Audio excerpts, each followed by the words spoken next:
Beleza. Eu tenho duas perguntas, Felipe. A primeira, deixa eu abrir aqui. A primeira em relação à musicalização de salmos. Você colocou que é muito importante, você é um defensor da salmodia inclusiva. E aí eu queria te perguntar, quais critérios você adotaria num projeto de musicalização dos salmos? Então, como eu comentei, os salmos, pelo menos, ele já tem algo pronto, né? Você vai apenas dar melodia. Você já tem as músicas prontas. Você já tem, quer queira ou que não, músicas já prontas, preparadas pelo próprio Deus para a sua igreja cantar. É óbvio que tem trechos que são incantáveis, né? Por exemplo, se eu tenho que pegar o salmo, eu tenho que pegar um salmo e musicalizá-lo de tal forma que fique compreensível para a igreja. Então tem salmo, por exemplo, tem perícopes ou trechos de salmos que são enormes e que só vão fazer sentido se cantados por completo. Mas se eu cantar por completo vai ser uns 10 minutos de música, né? Então, ou ter o cuidado de que às vezes tem trecho, por exemplo, acho que é o Salmo 137, me corrija, que fala sobre esmagar os filhos, né, com pedra e tal. Então, agora, eu posso cantar esse salmo por completo? Sim, porque quando eu vejo todo o salmo, leio todo o salmo, eu vejo o contexto dele. E essa palavra que seria forte vai ser entendida plenamente, né, como sendo a justiça de Deus, né, punindo a nação má. É meu forte, mas eu não verei problema de cantar. Senão Deus ele não inspiraria esse texto para o seu povo cantar. Mas enfim, agora para musicalizar o salmo, eu vejo que o critério que eu usaria também eu entender primeiro o que cada salmo fala. Primeiro, eu tenho que estudar os salmos. Eu tenho que compreender cada salmo. Eu tenho que estudar e, por exemplo, fazer uma divisão. Eu vou pegar salmos que falam sobre Cristo, vou pegar salmos que falam do reino de Deus, do reino da glória de Deus. Eu vou pegar salmos que falam sobre a santidade de Deus, salmos que falam sobre o pecado. Vou dividir e sistematizá-los, para que assim eu possa focar primeiro em por onde começar e como começar. E para musicalizar, é como musicalizar qualquer outra letra, né? Geralmente, o compositor de uma música, ele escreve a letra e depois ele musicaliza essa letra. Ao contrário de muitos artistas, e você vê que a música não sai tão boa, quando o cara faz uma melodia porque ele achou essa melodia legal e depois ele vai tentar criar uma letra para encaixar nessa melodia. E assim fica horrível, muitas vezes, porque a melodia é bonita, mas o cara tem que criar uma letra que encaixe nessa melodia. Então, às vezes, ele vai ter que simplificar muita coisa, vai ter que deixar coisas muito simples, palavras curtas, que às vezes ficam muito repetitivas, né, porque não tem muito o que fazer. Ele vai ter que encaixar só naquela melodia. Então, um bom compositor, ele vai primeiro escrever a letra e depois criar uma melodia para essa letra, porque assim ele vai poder falar o que ele quer, vai poder dar todo o pensamento dele na letra que ele compôs, para só assim, pronto, minha letra está pronta, está bem inteligível, dá para entender o que é, todo o argumento está aqui, agora eu vou musicalizar isso. E nos Salmos a gente já tem isso, todo o argumento já está pronto. Deus já deu todo o argumento ali no texto, ele já preparou todo o texto, toda a composição, toda a letra. O que eu vou precisar é agora musicalizar. E não tem diferença nenhuma para qualquer outra música nesse sentido, né? Eu tenho um texto, vou colocar melodia. Nesses autores que já criaram CDs de salmos, por exemplo, a diferença é que eles não precisaram compor nenhuma música. A música já estava pronta. Às vezes, o autor, ao invés de cantar todo o salmo, ele pega trechos, né? Às vezes ele pega 3 versículos no meio da perícope, no meio do texto escolhido, e faz uma junção, né? Ele pega, por exemplo, o versículo que é o tema central do texto, né? Todo texto tem seu versículo tema, claro, né? Você tem que ler a perícope, estudar, fazer um exegese do texto e entender o tema principal, o versículo principal que destoa e que é o cume, né? O ápice desse texto. Aí você pode colocar esse texto, por exemplo, como sendo o refrão, né? Pronto, esse aqui, que é o tema principal, vou colocar como refrão. Você já resolveu uma coisa, já tem um refrão. Agora você vai escolher outros versículos que relacionem com esse versículo central para fazer as outras estrofes. Então, vou escolher agora 3 versículos que tenham a ver com essa estrofe, né? E você vai criar agora 3 estrofes. Agora você já tem 3 estrofes e o refrão, que é o versículo tema principal do texto, que vai ser usado como refrão. Então, você vai cantar a primeira estrofe, vai para esse refrão, o versículo principal. Segunda estrofe, que é o outro versículo, volta de novo para esse versículo que é o principal. Tem gente que às vezes pega o tema, por exemplo, eu quero cantar sobre o reinado de Deus, né, que Deus é rei. Então, eu vou pegar vários versículos no livro de Salmos, por exemplo, que tratam sobre Deus sendo rei, né? E eu posso também mesclar, não necessariamente preciso pegar de uma só perícope, de um só capítulo, de um só texto, de um só trecho. Eu posso pegar versículos relacionados que falam sobre isso e fazer esse mesmo esquema. O que é que deixa mais claro aqui que Deus é rei? Né? Lembrando que o refrão é uma ênfase, o refrão é a parte mais clara da música, é aquilo que dá mais ênfase, é aquilo que é mais forte, que tem mais peso para ser cantado. Então, eu vou deixar esse versículo como versículo que é o refrão. Né? Agora, tem que ver se esse versículo vai ser muito longo, muito curto, porque lembrando que o refrão ele não pode ser muito longo. São verdades que muitas vezes eu vou ter que repetir 2 vezes, 3 vezes no final da música. E agora, os outros versículos que eu escolhi, eu vou pegá-los e para ser as outras estrofes. Só que desses 3 versículos, um é maior que o outro, então vai ter estrofes maiores que as outras, vai ficar muito estranho isso. Então, um versículo muito grande, eu posso tentar resumir esse versículo. Eu vou continuar cantando salmos, mas agora eu posso tentar resumir esses versículos. Quem faz isso muito é o Shane. Né? Ele faz um versículozão enorme, mas, puxa, está muito grande. Ele pega, às vezes, troca 3 palavras que dá para ser resumida numa palavra só, enfim. Então, são dicas de composição, como qualquer outra composição, né? Só que você já tem um texto pronto. Então, você vai ter que prezar por isso. Né? Qual o versículo principal desse capítulo? Né? Central. Refrão.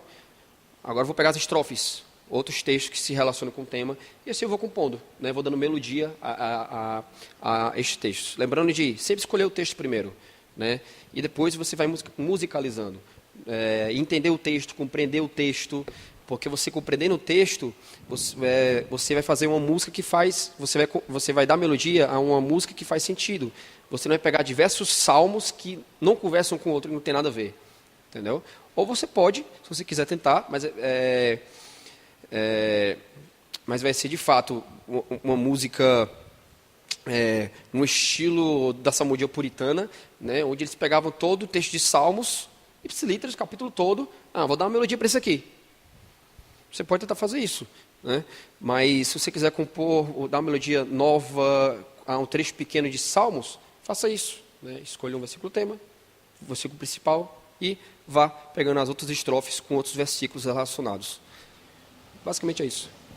Eu tenho mais uma pergunta. Antes, só esclarecer, gente. Ó, vocês aqui da aula da minha direita, cutuquem o Gilberto aí, se precisarem fazer pergunta, que ele está com o mic. E vocês aqui, o Rodrigo. Beleza? Todo mundo fazendo perguntas com o microfone. Segunda pergunta. Você disse que é muito sério a questão de ser saudável ouvir a congregação cantar. E toda vez que você vê na Bíblia algo relacionado à música, a música está relacionada com a congregação cantando junto. E o Colossenses 3,16 coloca que isso é uma instrução mútua, inclusive na canção. Aí eu tenho uma pergunta. O que você acha de retorno de ouvido? A gente ouvir tanto o sampler no ouvido, quanto ouvir somente o clique no ouvido. Isso pode atrapalhar essa questão de ouvir a congregação? Não. Na verdade, eu acho que é muito útil. O retorno de ouvido, geralmente, fica um ouvido só. Né? Às vezes, uma igreja que tem certas condições, se puder adquirir, é até melhor do que o retorno, porque o retorno que vem assim do chão, às vezes ele compete com a voz que vem na frente da congregação. Né? Então, quando você está com o retorno aqui no seu ouvido, você está seguro de estar se ouvindo, então não precisa pedir para o cara da medição aumentar o retorno, que aumentando o retorno, que aquilo que não vai competir com a própria voz da congregação, porque mesmo que o som esteja voltado para a banda, quer queira ou que não, esse som também, a congregação escuta um pouco do retorno. Então, às vezes vai atrapalhar a própria congregação. Então, com o retorno de ouvido, é só o cara que está escutando. E o cara da mesa, se o cara que está tocando for surdo, pode colocar no último volume, entendeu? Que não vai atrapalhar a congregação, está aqui no ouvido do cara, entendeu? Agora o retorno é bom, útil, mas tem esses cuidados, né? Puxa, se aumentar muito também pode atrapalhar a própria congregação, entendeu? E com retorno de ouvido, obviamente, o cara vai estar se ouvindo e com o outro ouvido ele vai poder intercalar ouvindo a congregação. Então, sim, é muito útil.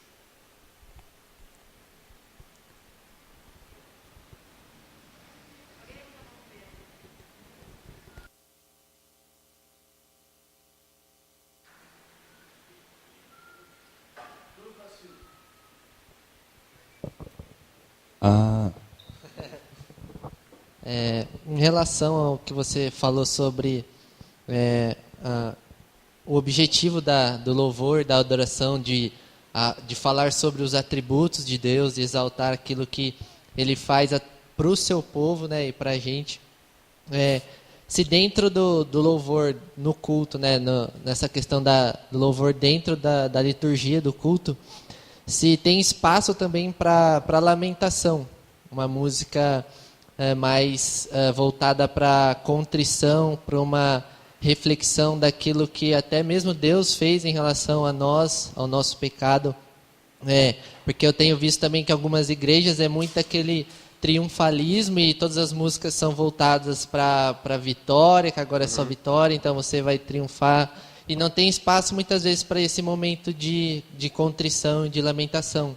Se isso também cabe dentro desse momento dos louvores e das músicas. Olha, com certeza.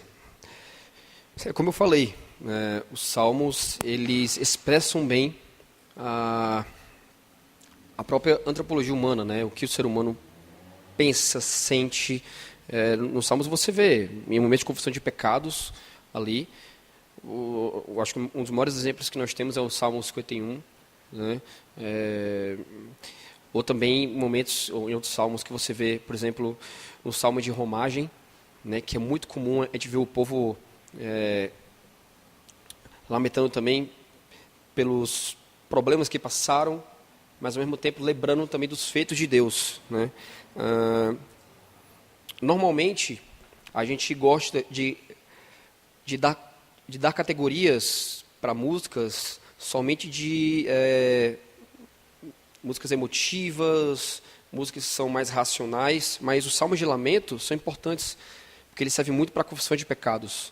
E o legal é quando você canta salmos de lamento, você força a igreja a lamentar juntos, a orar juntos. Isso é legal. É literalmente viver o alegrar uns com os outros e chorar uns com os outros. A igreja está cantando junta em uma só voz, a gente está lamentando junta em uma só voz.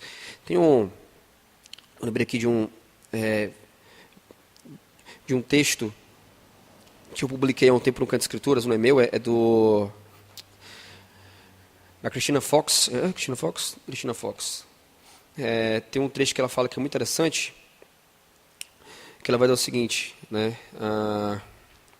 Que quando se trata dos assuntos de fé, o racional enfatiza o que sabemos sobre a palavra de Deus, e o emotivo, o que sentimos ou experimentamos na nossa fé.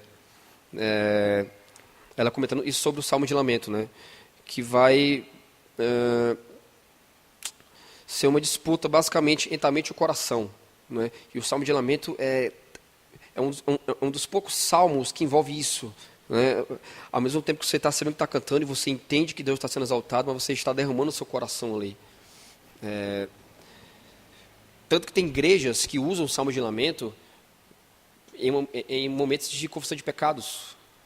Depois que a igreja ora, né, tem aquele momento de oração no culto, de confissão de pecados, e em seguida se canta um salmo, né, confissão dos seus pecados e tudo mais.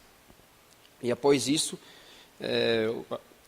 o presbítero fala da promessa que Deus dá ao seu povo após a confissão de pecados, que Deus sempre tem uma promessa, né? E aqueles que confessaram a mim, eu me arrependerei e tudo mais, eu darei vida, enfim, eu darei alegria em seu coração, tal, aquela coisa toda. Então sempre tem uma promessa. Então tem igrejas que fazem um momento de confissão e logo em seguida um momento da lembrança das promessas de Deus para aqueles que confessam os pecados. Então é algo que pode ser muito útil para a igreja lamentar como igreja, né? Tem outra coisa interessante, por exemplo, nesse texto. que quando o autor vai que quando o salmista vai falar no Salmo 42, né? O Salmo 42 é aquele salmo que o salmista lamenta que está longe do templo e que sente saudade de cultuar o Senhor no seu santuário, né? Ele lamenta pelos seus inimigos que estão perseguindo, tal. Aí a autora vai falar aqui, né, sobre esse salmo, que o salmista nesse texto ele se encontra desesperado e ele, portanto, verbaliza suas emoções a Deus, né, dizendo como se sente, que está abatido em sua alma. E ele faz a Deus perguntas que todos nós fazemos quando as circunstâncias se infiltram em nossa vida, né? Aí ele continua, né? O autor começa a falar que quando ele clama por tribulação, né, ele entende que Deus é a sua rocha, né, que quando ele clama por misericórdia, né, o Senhor se faz presente com ele dia, toda noite, e que com ele em seu coração está o seu cântico. Então, os salmos de lamento são interessantes para lembrar a igreja a dependência que ela tem de Deus. É tão útil para a confissão de pecados, é tão útil para momentos que a igreja está passando por dificuldades, crises, que é muito comum, acontece, né? Toda igreja passa por crises, né? E os salmos de lamento são úteis por isso, porque todos eles foram compostos em momentos de dificuldade, né? Quando a nação estava passando por dificuldade, quando a nação estava passando por meio de pecados, de arrependimento, e o salmo de lamento lembra a igreja que ela é uma só, e que, portanto, quando ela canta, ela está cantando em unidade, se lamentando juntos, chorando uns com os outros, né? Não necessariamente como no Novo Testamento encontramos, né, o mandamento de nós se alegrarmos uns com os outros em outros momentos, mas no momento de culto, com o salmo de lamento, a gente chora uns com os outros, né? A gente lamenta uns com os outros, e serve também para confessar nossos pecados. Então, para mim é muito útil. E teve uma conferência que eu fui, mês passado, que teve um workshop só sobre isso, a importância de se cantar os salmos de lamento e musicalizar os salmos de lamento. Porque é isso, né? A igreja, o culto, no culto, a igreja não vai somente demonstrar a alegria que ela sente por Deus. Ela vai demonstrar também a tristeza pelo seu próprio pecado. E a alegria só vem, na verdade, porque ela entende primeiro que ela desonrou a Deus, ela pecou contra Deus, e para isso só vem através dos lamentos. É para isso que os salmos de lamento eram feitos. Nos cultos que eram feitos, nos tabernáculos e tudo mais, os salmos de lamento eram cantados nessas situações, né? Quando a nação passava por destruição, onde exércitos atacavam o povo cantava esses salmos lembrando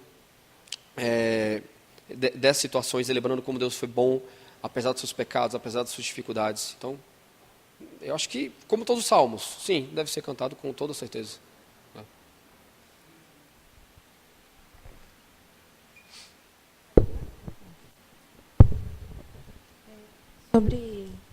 Sobre a questão que a gente estava falando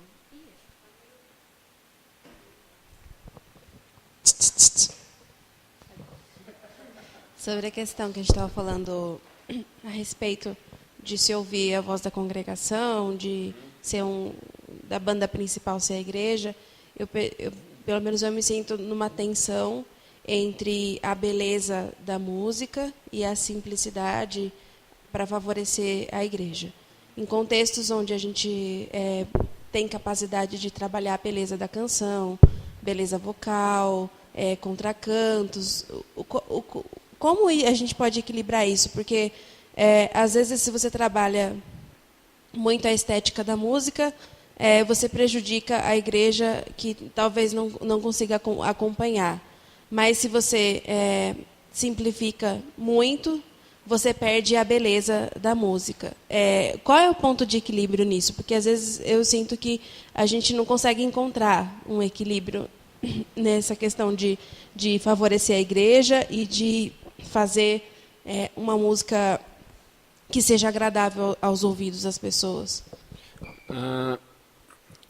É aquela questão. A música ser fácil para a congregação não significa ser simplória no seu instrumental, de como ela é tocada. Ela deve ser fácil de ser cantada. Mas isso não quer dizer que a banda deve ficar só no sol, dó e ré. Né? A gente vê hinos que as partituras são malucas, né? mas que são hinos que deixam tão bonito o canto que a congregação se empolga para cantar. Então, o equilíbrio, claramente, vai de cada congregação, vai de cada igreja, mas uma coisa não interfere na outra necessariamente. O que muitos pensam, isso é um erro, como você comentou, que acham que a música para a igreja cantar deve ser simples e que, portanto, o instrumental também deve ser simples. Então, a gente vê músicas riquíssimas, né, músicas lindas que são tocadas, mas a banda encurta, assim, de tal forma a cifra, a partitura, que o instrumental também fica feio. Por exemplo, o hino Castelo Forte. É um hino fantástico. E a gente vê que a partitura dele é meio maluca, né? Muito difícil. Eu sempre tenho que cantar olhando cifra, do tipo, que por mim sozinho eu não acompanho. Mas, por exemplo, surgiu uma banda que Worship. Ai, caramba, nossa, eu odeio isso. Eu tenho que ir no médico para olhar essa minha cabeça aqui, está muito esquecida. Cara, talvez alguns de vocês conheçam. Tem um Worship no nome da música, no nome da banda.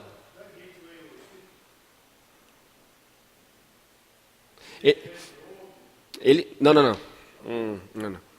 Não é banda gospel, não. São os caras que eles deram uma melodia nova pro Castelo Forte. Caramba, eles estavam na igreja. A gravação do clipe, inclusive, foi na igreja luterana. Acho que vocês conhecem, né? Já viu? Cara, ficou legal a roupagem nova. Mas eles simplificaram. Cara, a música teve praticamente 3 notas. E, nesse sentido, a estética instrumental perdeu um pouco. Ficou bonito porque meio que engana, entendeu? Porque tem a bateria no fundo, tem a guitarra, né? Que não tem na música original, é só o piano, né? Mas um ponto que muitas vezes é perdido quando às vezes a gente quer dar uma roupagem nova para músicas antigas, é achar que para deixar contemporâneo é só ter 2 notas. Então, a gente deve prestar atenção nisso, né? Era uma das críticas do Isaac Watts, né? Esse pai da inode inglesa. Ele, tem a letra, que é importante, que é o mais importante, mas o instrumental tem que ser belo, tem que ser bonito. E era uma das maiores críticas dele. Coisas lindas, a palavra de Deus sendo cantada com roupagem feia. Ele entendia que a palavra de Deus tinha que ser vestido com beleza, tinha que ser vestida com uma boa estética, né? Se eu não vou carregar a palavra de Deus cantada num cesto qualquer, mas o cesto onde eu vou carregar a palavra de Deus vai ser um cesto carregado de beleza, um cesto aprimorado, sabe? Eu vou levar a palavra de Deus, eu vou levar essa letra bem composta com boa musicalidade, com um instrumental detalhado, por que não? Com violinos, com solos legais no baixo, por que não? Não necessariamente ser uma música que a igreja acompanha, tem que ser um instrumental simples. É isso que muitas vezes a gente perde a musicalidade. Tanto que hoje, qualquer um toca na igreja por quê? O cara sabe fazer sol e dó, está na banda já. Entendeu? Mas pega uma música mais difícil, com várias notas, vê se ele acompanha. Entendeu? Por exemplo, eu citei o exemplo do Estênio Márcios, né? Que são músicas bíblicas, belas, mas a maioria delas não são congregacionais porque realmente tem muita poesia e tudo mais. E um instrumental aqui, pelo amor de Deus, só o Estênio Márcios acompanharia, né, no violão. Mas tem músicas dele que dá para acompanhar. Algumas, poucas. Tanto que o dia eu estava conversando com ele numa viagem, eu perguntei para ele, cara, mas Estênio, mas todas as tuas músicas, cara, não dá para tocar na igreja, né? Não são congregacionais. Ele, não, todas não. O povo não canta porque não sabe, porque não quer treinar. Ele falou isso para mim. Porque se treinasse, se ensaiasse, tocaria. Então, tipo, às vezes, por medo de ensaiar, por falta de ensaio, a gente simplifica e perde a beleza de muita música que seria muito mais bonita se tivesse mais detalhes. Tivesse um solo mais bonito no teclado, né? Que hoje o tecladista de banda contemporânea, ele aperta uma notinha assim, ó, e segura, fica...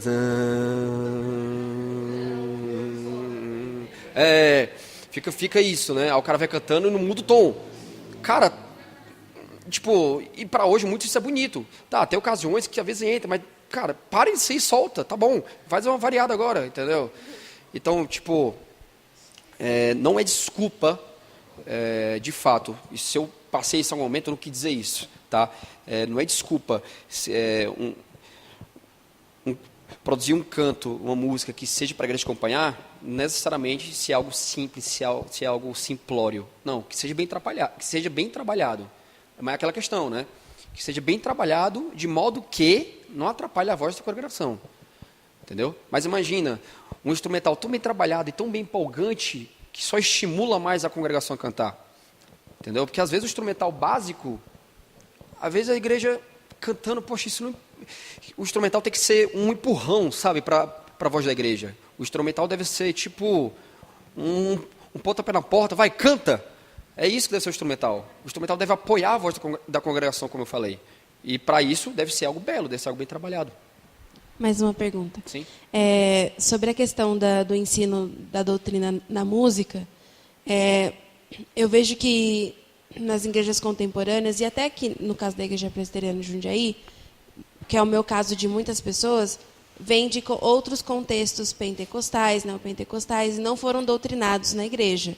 Então, muitos de nós não fomos educados durante nossa vida cristã a olhar para a música como uma maneira de aprender. Uhum. Então, como é que o grupo de louvor, ou presbíteros, ou a equipe de liderança da igreja pode ajudar os membros a olhar para a música como uma oportunidade de se aprender e não só como um momento de distração ou de louvor, mas como um momento onde você também está recebendo algum alimento da palavra. Como que eu faço para que a igreja entenda que esse momento também pertence ao ensino? Isso é muito simples. Você simplesmente, primeiro, né, tem que escolher boas músicas e, a partir dessas músicas, mostrar para a igreja a importância delas aprender essas músicas, por exemplo. Mostrar para a igreja a importância que tem da igreja toda cantar com todo fervor e enfim, todo o coração. Por quê? Não tem algo simplesmente prático que eu vou, sei lá, parar na hora do culto e começar a ensinar para a igreja que ela tem agora que ver a música como pregação.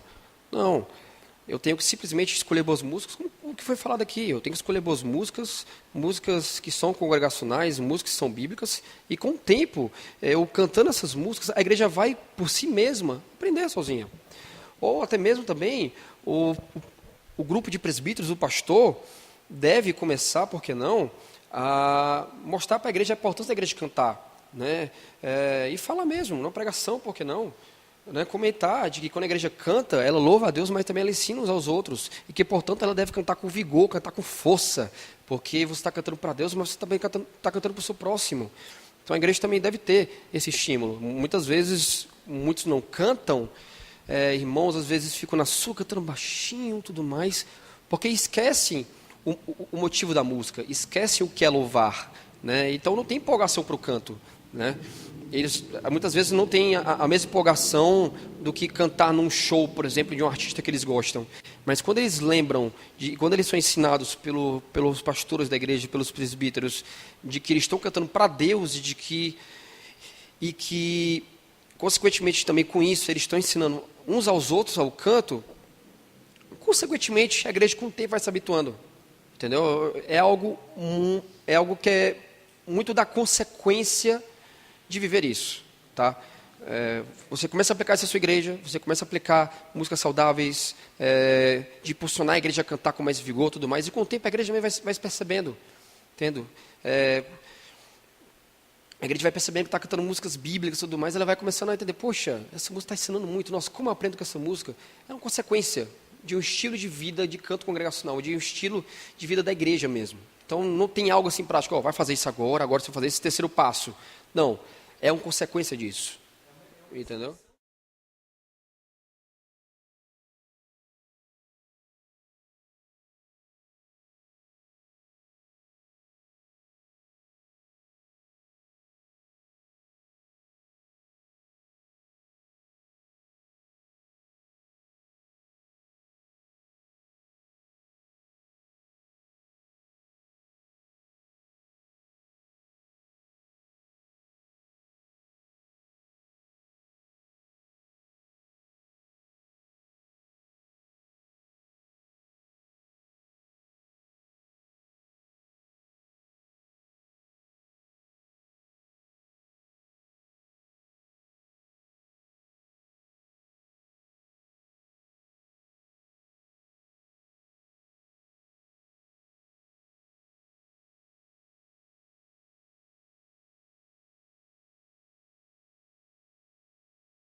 Então, e aquela coisa, como eu falei, a igreja reflete o que é pregado no próprio culto. A igreja é um reflexo do púlpito. Então, quando o pastor também se importa com isso, quando o pastor passa a dar atenção a um grupo de música, por exemplo, e o pastor passa a dar atenção para o grupo de música porque ele entende que o grupo de música está ensinando a igreja quando eles cantam, a igreja vai perceber isso. Então, olha, o pastor agora está dando atenção ao grupo de música, o pastor está dando atenção agora à música da igreja. Por que ele está prestando atenção nisso? O pastor é o responsável, de acordo com a Bíblia, pelo ensino da igreja. Então, se ele passa a dar prioridade também, a ter como sua prioridade também o que é falado na música, a igreja consequentemente vai entender, poxa, o pastor está nos ensinando com isso, com o quê? Que a música também é um instrumento de ensino. Senão o pastor não deveria se meter nisso. Por que deveria se meter nisso? Mas se o pastor é responsável pelo ensino, portanto, ele deve também se preocupar com a área da música da igreja, porque é um outro meio de ensinar a igreja. Então, é uma consequência disso. É uma parte da cultura mesmo da igreja. Né? Não é que vai depender de cada igreja, mas vai de a liderança da igreja começar a fazer isso, e, consequentemente, a igreja vai se tocando e vai se acostumando, e vai aprendendo. Né? Não é realmente assim, falar agora, irmãos, agora canta essa música comigo, porque agora você vai estar aprendendo, tá? Não é isso. Vai de uma consequência de um viver, né, comunitário, quando a igreja entende a importância do canto congregacional.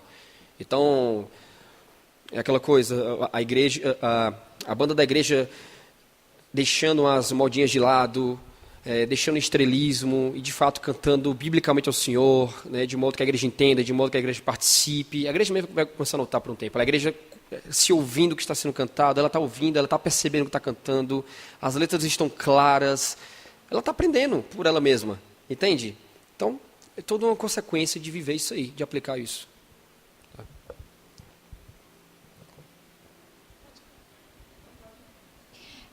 Eu só queria perguntar sobre a questão que você comentou sobre os dirigentes do grupo de louvor não se estenderem muito, né, e tal, e fugir um pouco do propósito ali.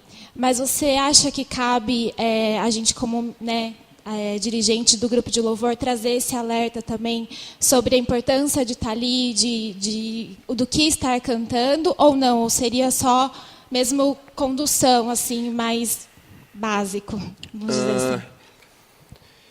Como dirigente, ele obviamente deve chamar a igreja de adoração, né? Então, uma coisa legal, em vez de, às vezes, o dirigente começar a falar, começar a dar uma pequena devocional, um indicador que é muito bom. Pega um trecho bíblico, se fala para a igreja que vai ler um trecho bíblico, sei lá, pega um Salmos, por exemplo. Você pega o Salmo 148.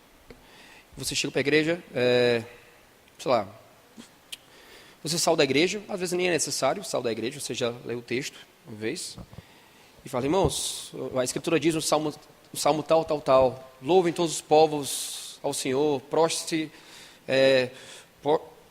portanto, toda a terra, tudo mais. Você lê esse salmo, esse trecho bíblico, e esse trecho bíblico já servirá de uma chamada à igreja de adoração. E você fala, sei lá, portanto, irmãos, como a Escritura mesma diz, vamos cantar ao Senhor com todas as nossas forças, cantemos todo o nosso coração. Se o papel do dirigente é realmente dirigir e conduzir a congregação, então, no começo, ele vai chamar a igreja de adoração. É o papel dele, é chamar e depois conduzir, né? Porque às vezes pode cair na questão, né? Sei lá, a gente vai cantar sobre o amor de Deus. Aí ele, então, gente, vamos cantar sobre o amor de Deus, né? Esse amor que nos salvou, que nos libertou. Aí começa a fazer um devocional, tal, começa a falar. E às vezes é ok, a gente entende. Não é que seja feio, é porque não é necessário, entende? Se você está ali para conduzir, então ajuda a conduzir da forma correta. Você vai conduzir durante o cântico porque você chamou a igreja a cantar junto com você. Então, vamos cantar juntos, né, sobre o amor de Deus nesse momento. Cantemos com alegria, cantemos todo o nosso coração. Cantemos. Aí você começa a cantar. Não precisa dar uma introdução, fazer um devocional. Então, eu gosto muito de fazer uma leitura do texto bíblico, um texto que convoque a igreja de adoração. E isso a Bíblia é recheada, né? Ou você faz uma breve introdução, de fato, com suas próprias palavras, chamando a igreja de adoração. né? Você pode introduzir o catecismo, justamente com a primeira pergunta, né? Já vi gente fazendo isso também, que é muito legal. Irmãos, como nosso catecismo, a primeira pergunta diz, né? Nós somos criados e chamados para adorar a Deus e alegrar-se nele para sempre. Então, portanto, vamos agora manifestar isso com cânticos em adoração ao Senhor. Acabou, entendeu? E aí você vai conduzir. E o conduzir é muito interessante, porque conduzir, o dirigente deve se preocupar com que a igreja saiba a próxima estrofe. Se você for repetir, você tem que avisar. Então, se você for repetir, não espere que a igreja adivinhe. Então, está acabando a estrofe, você fala, sei lá, voltemos para o início, ou, sei lá, vamos cantar por uma segunda vez. Você fala, né? Sabe, vai depender da situação. Então, você de fato conduzir, porque você está conduzindo, então você vai guiar a congregação. Então, voltemos para o início agora. Né? Então, não sei, cada um tem o seu jeito de falar, só estou dando um exemplo. Às vezes isso é necessário. E, obviamente, o cara do data show também tem que estar muito atento a isso.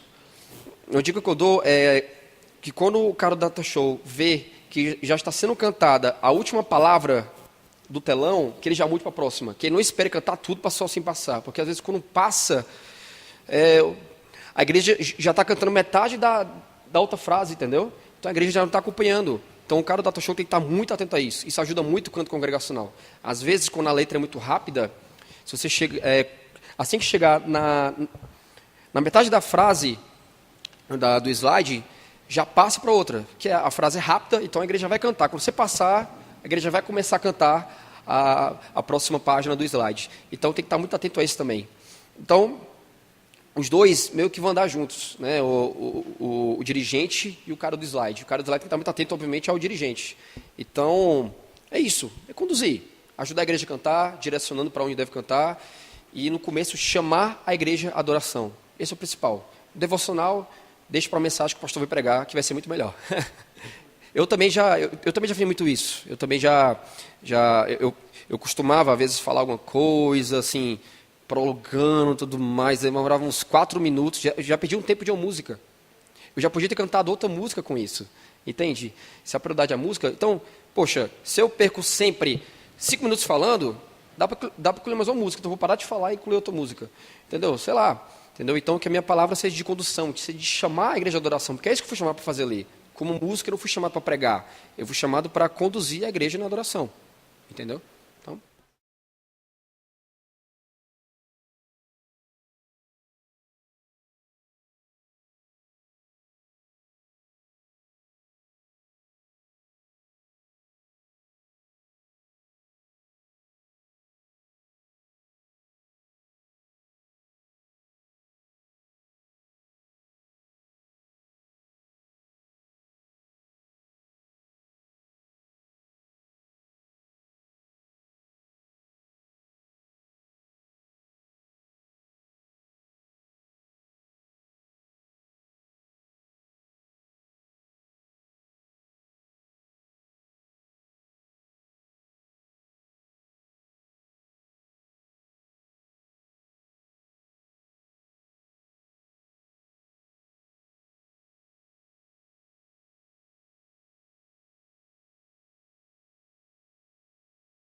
Pois é por isso que é interessante quando o pastor se envolve também na escolha das músicas, porque isso vai ajudar para que as músicas estejam com conformidade com aquilo que vai ser pregado.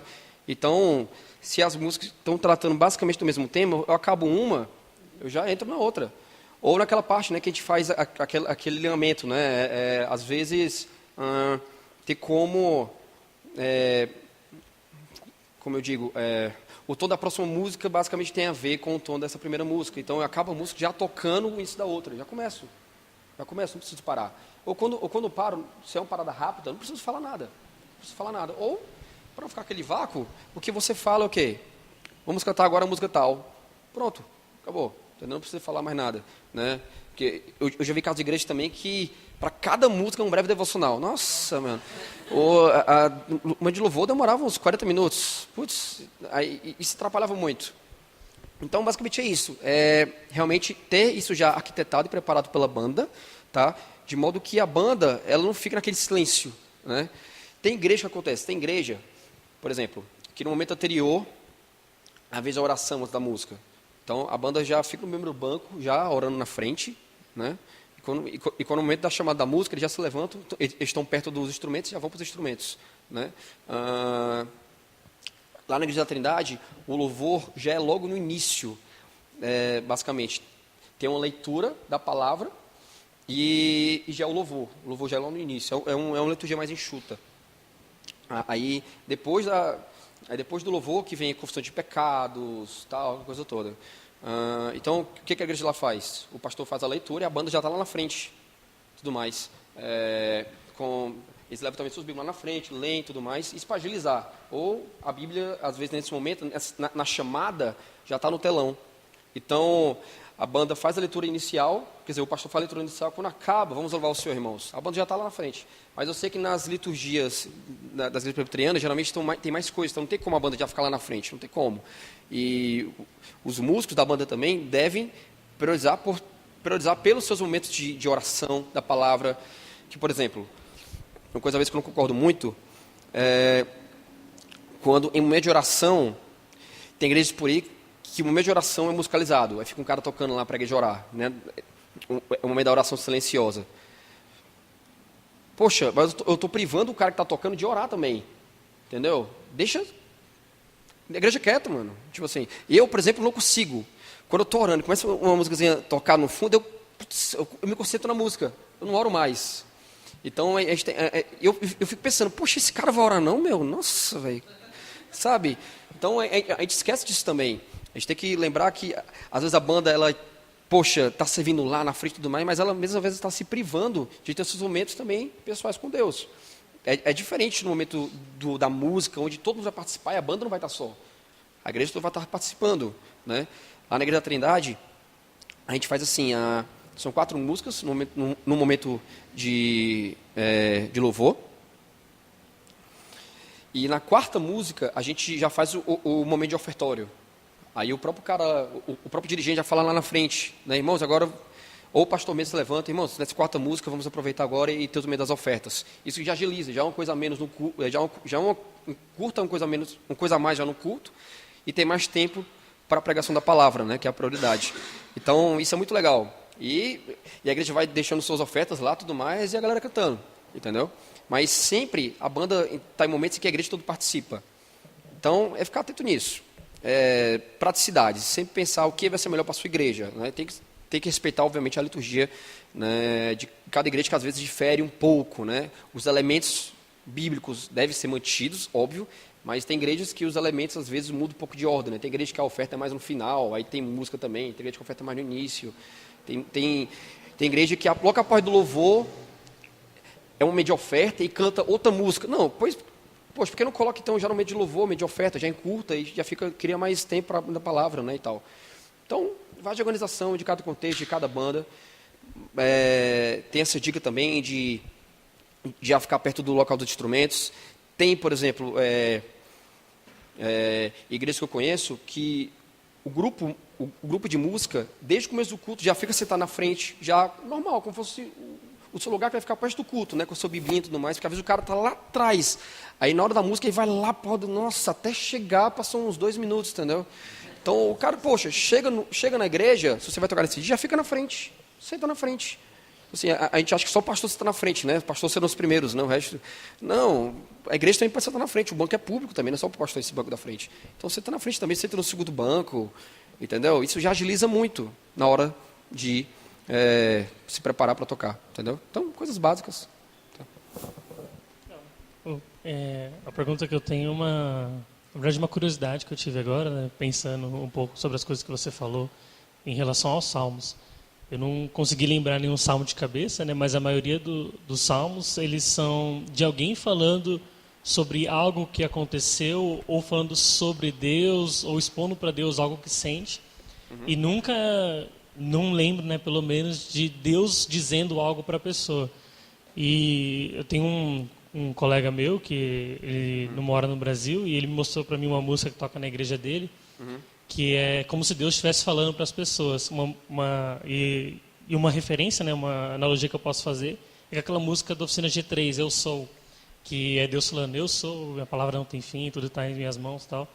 E queria saber o que você acha disso. Seria interessante no contexto congregacional, qualquer música, não diga da Oficina G3, mas alguma música que fala dessa forma, como se Deus estivesse falando com as pessoas, porque tem uma que é muito famosa, que eu não sei quem canta, não lembro o título da música, mas é as palavras de Jesus, né? Eu sou o caminho, a verdade e a vida, ninguém vem ao Pai senão por mim. Tem uma música que fala disso. Então, eu queria saber o que você acha disso.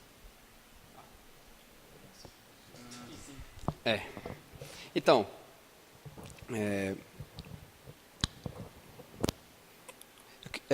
aquela dica que eu falei para vocês, né? É um louvor. Então, quando eu entendo que eu devo cantar para Deus, né, fica estranho eu estar cantando simplesmente sem razão nenhuma assim. Eu sou a verdade, a vida, o caminho. Quem? O dirigente? Quem? Tipo, agora, quando nós cantamos é relacionado a Ele, né? Tu és o caminho, a verdade, a vida, faz mais sentido. Porque pode trazer dubiedade para um novo visitante, por exemplo, que não conhece a música. Sei lá. Às vezes é um novo convertido. Ele não vai entender muito bem, vai ficar meio estranho para ele. Então, realmente, aí não cabe. Na hora da pregação, cabe, porque o pastor vai explicar o texto. Né? O pastor está explicando a passagem que o Cristo, né, que a pessoa de Deus falou. Então, realmente, fica estranho, porque não fica didático, não fica claro. E quando eu entendo que deve ser um louvor, então aí eu já compreendo de que eu posso pegar essas verdades desse texto, só que direcionar de uma forma correta. Né? Eu não vou cantar, eu sou a verdade e a vida, eu vou cantar, ó Senhor, Tu és o caminho, a verdade e a vida. Então, por ser uma questão de louvor e um momento de adoração, não cabe. Vai estar parecendo que estou falando de mim, mas eu sei que estou falando de mim. O povo que está ouvindo até pode entender, poxa, ele está só cantando a parte da Bíblia. Tá, mas você pode cantar essa parte da Bíblia de outra forma. Não necessariamente cantar as Escrituras é cantar ipsiliteris isso. Você pode apenas reverter isso aí para ficar de modo que fique claro que eu estou cantando para Deus e dizendo que Ele é o caminho, a verdade e a vida. Entendeu? Então. Mais uma pergunta. Meu irmão, eu não necessariamente uma pergunta, mas um comentário, e queria que você comentasse em cima dele. Tá. Algumas coisas que a gente comentou aqui, e vou até falar cuidadosamente acerca disso. Eu acho que é muito importante esse momento da gente ter em coletividade um melhor entendimento das coisas que a gente faz como grupo de música na igreja. Mas as coisas que foram postas à dúvida, o que fazer, o que não fazer, talvez aquilo que eu vou falar agora seja muito sincrético. As pessoas vão pegar e vão dizer, não, mas nós fazemos essas coisas. Não, mas nós pensamos assim.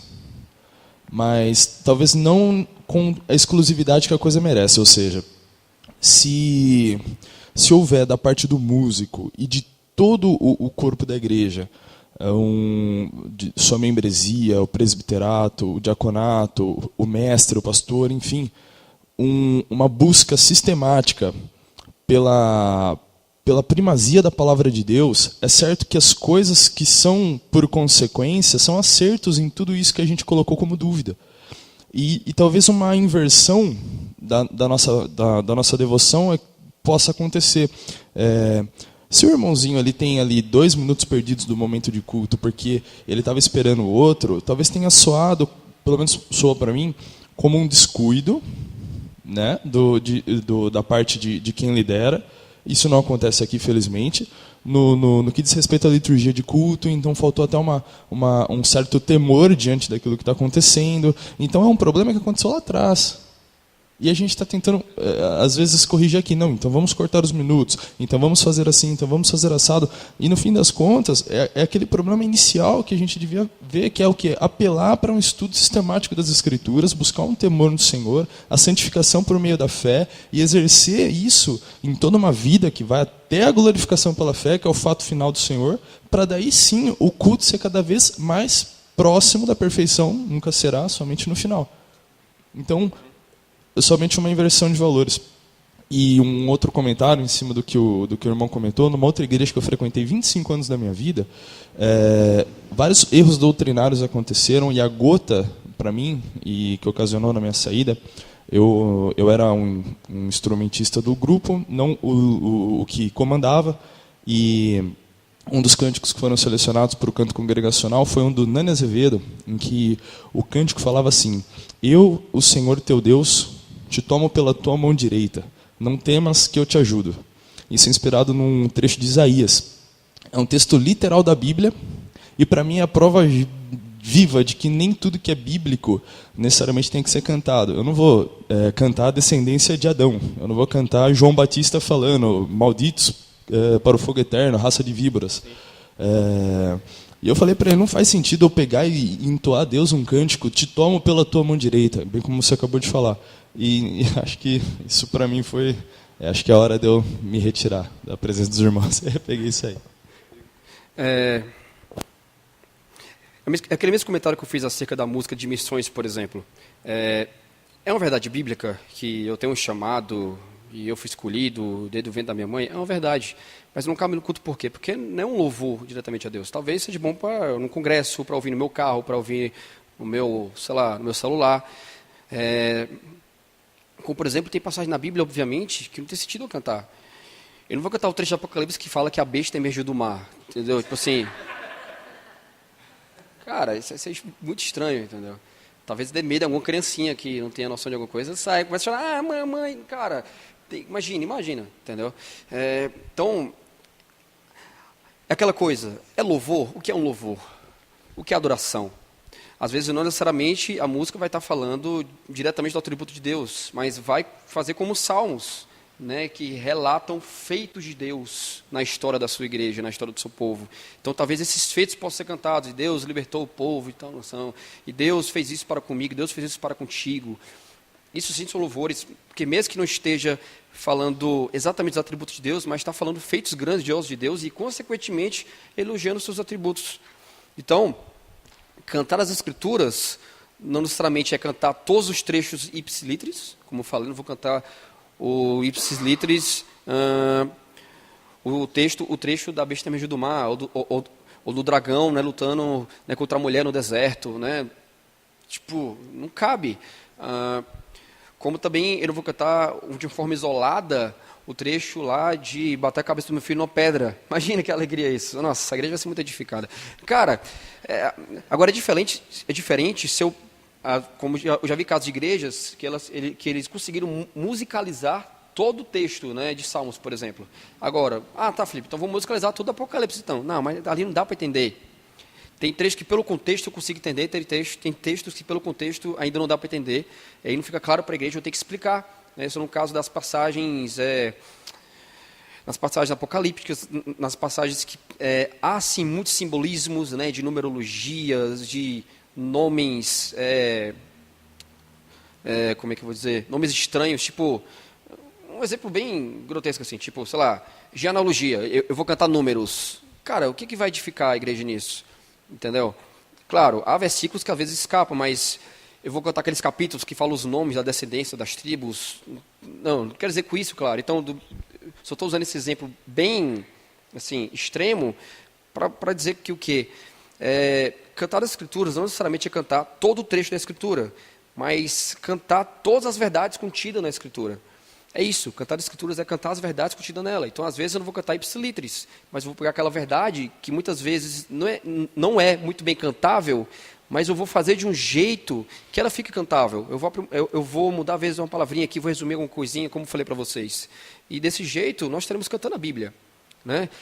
Se isso se aplica à pregação, né, como falei para vocês, da segunda confissão de fé helvética fala isso, que a pregação da palavra de Deus é a palavra de Deus.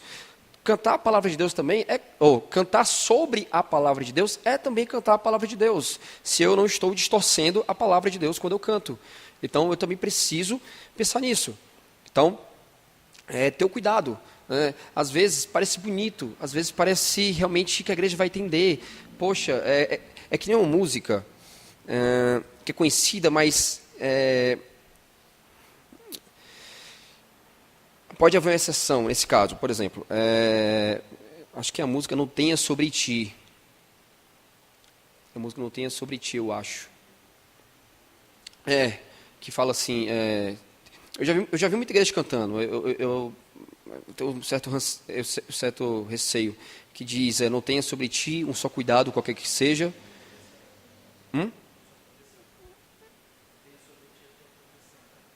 Não, não tenha sobre ti qualquer cuidado, qualquer que seja. É meu, somente meu, do trabalho, e o teu trabalho é descansar em mim. Dá para entender claramente que é Deus falando? Dá, mas eu acho que pode trazer mais confusão, às vezes, do que um certo ensino mesmo. Mas, ao mesmo tempo, ela, por exemplo, é um caso que eu já vi pessoas argumentando em algumas igrejas, que ela é mais claro, ela é bem mais clara. Né? Não é uma igreja que começa cantando somente eu sou o caminho, a verdade e a vida, e vai cantando. Não, ela tem um contexto musical de uma letra que vai explicar que o ser humano é dependente, e ele vai falar claramente isso, né? Que nós somos dependentes, que tu é dependente totalmente de mim, tudo mais. Mas às vezes o que acontece? Em certo contexto pode parecer que você está cantando para Deus, que Deus depende de você para fazer alguma coisa. Então, às vezes é bom evitar. Numa igreja que eu visitei, eles cantaram e eu vi o povo lá como levantado, tipo assim, tal, no final eles orando, entendendo que dependiam de Deus para todas as coisas. Descarto totalmente essa, por exemplo? Não sei, vai depender de cada contexto, vai depender se de fato está trazendo clareza e a igreja está entendendo de fato que ela está, através da música, ouvindo Deus falando para a sua igreja. Então tem que ter muito cuidado. Agora, uma música que fala só eu sou o caminho, a verdade e a vida, somente isso, e às vezes pode gerar outras interpretações. Tá? Então, realmente ela é muito tênue. Mas a minha posição é que, se eu tivesse responsável por escolha das músicas, eu já não colocaria. Porque se é um meio de louvor e eu quero deixar claro para a igreja que ela está apontando para ele, entronizando a Deus somente, eu não quero que ela fale né? Eu não quero que ela fale que eu fiz alguma coisa, né? Mesmo que eu saiba que isso eu estou falando acerca de Deus, mas eu quero falar tu somente, tu és tu. É totalmente diferente, né? E até mesmo, aproveitando e comentando outra coisa, em músicas que nós cantamos acerca das bênçãos de Deus para nossas vidas, e a gente fala muito eu, muitas vezes nessas músicas, né? Mas há exceções também, porque os próprios salmos, muitas vezes, o salmista está falando ali na pessoa dele, e tem um momento que ele fala, né? Tu és o meu Senhor, tu és o meu Rei, e há casos em exceção. Mas é interessante quando nós pensamos em músicas que priorizem mais o nós do que eu, porque você está cantando como igreja. Então você está cantando como o corpo de Cristo. Então faz mais sentido você cantar nós, somos, fizemos, fomos, né? Porque aí você vai lembrar a igreja aquele momento, né? Aquela questão de ensinar uns aos outros, né? Nós estamos juntos aqui, como um só corpo cantando. Mas às vezes não tem como você não cantar. Por exemplo, numa confissão, você lê as confissões de Agostinho, e eu já vi músicas baseadas na confissão de Agostinho, por exemplo. Acho que tem até uma música do Projeto Sola, que é baseado na confissão de Agostinho. Uma música do Stênio e uma música do Projeto Sola. A do Stênio é aquela... tarde, muito tarde, foi que eu te amei. Oh, beleza tão antiga e tão nova. Tarde, muito tarde, te amei. E o Projeto Sola vai cantar... como é? Oh, beleza antiga, tão nova. Então, tipo, nesse caso, é uma confissão de uma pessoa, individual. Mas é diferente. É diferente. E nesse momento você pode entender o canto como igreja. Esse eu, tendo esse eu como um eu da igreja, como uma noiva de Cristo, como um só corpo. Aí dá para escapar. Porque os Salmos também falam sobre isso. Né? A gente fala, por exemplo, às vezes... Tem um texto muito interessante, posso mandar para o Cleiton, para passar para vocês depois, que é um texto no Canto de Escrituras, que ele vai ser meio irônico. Eu estou tentando ver se eu encontro esse texto aqui. Que é um texto que ele vai falar, sei lá, por exemplo... que nós fomos, por exemplo, um exemplo, meu Deus, não, de novo não, é o problema de não anotar tudo. Por exemplo, ele vai falar que nas nossas igrejas as músicas são muito repetitivas, por exemplo, mas nos salmos nós temos alguns salmos que são repetitivos, que eles repetem muito a mesma estrofe, a mesma verdade. Nossas músicas falam muito eu. Mas os salmistas, muitos deles falam eu. Mas vai depender da letra, vai depender do seu contexto, como eu falei. Eu quero encontrar isso aqui. Deixa eu rapidinho. Talmente pergunta e resposta, então estou mais livre aqui. Então, deixa eu olhar aqui rapidinho. Nossa, foi um dos textos mais legais que eu já vi, que eu já publiquei aqui, que ele vai fazer justamente essa ironia, né?